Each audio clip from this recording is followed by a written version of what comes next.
Today I want to talk about cheap guns and weird guns. Are they good for an SHTF situation? Hold on, we'll be right back.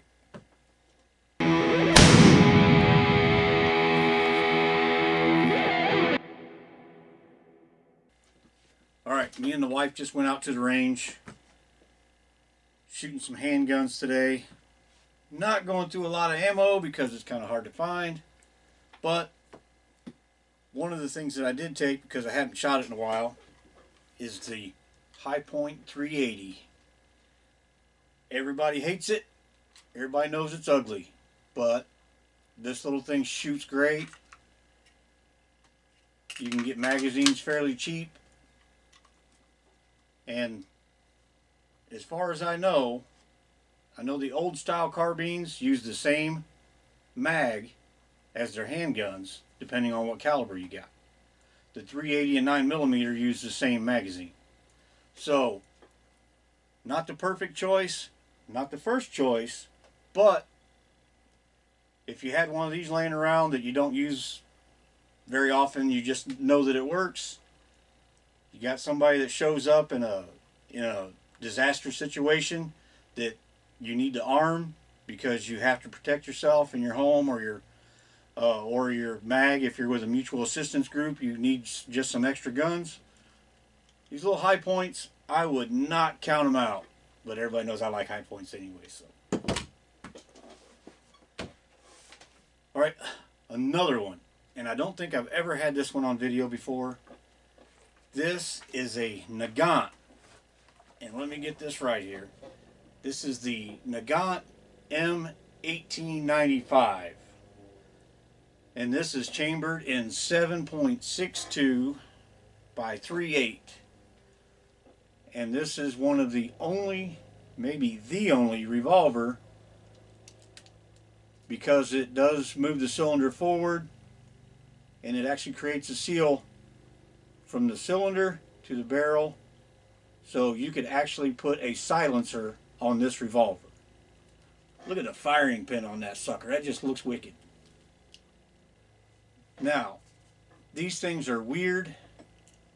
They've been around for, I believe, almost 100 years, maybe longer, I don't know, but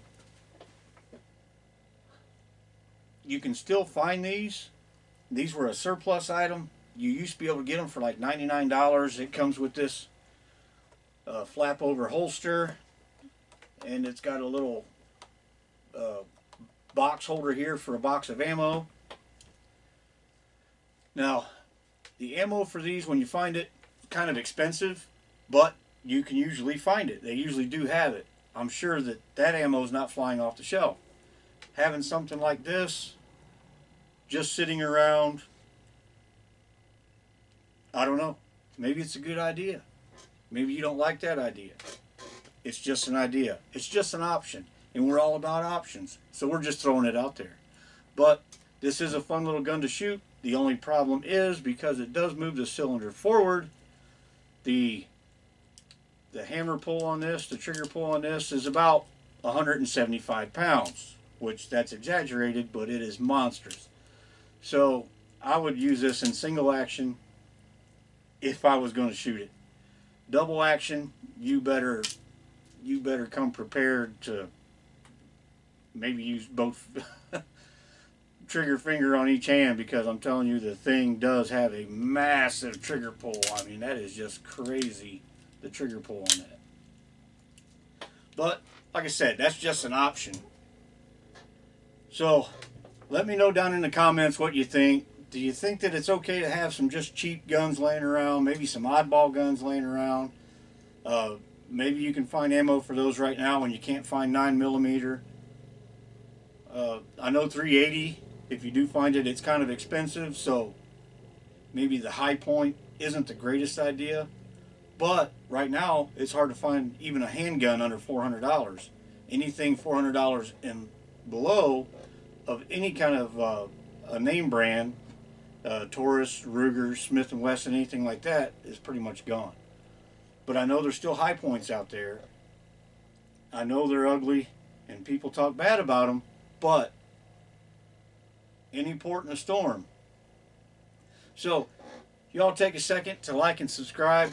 Come back, join us again. Talk at you later.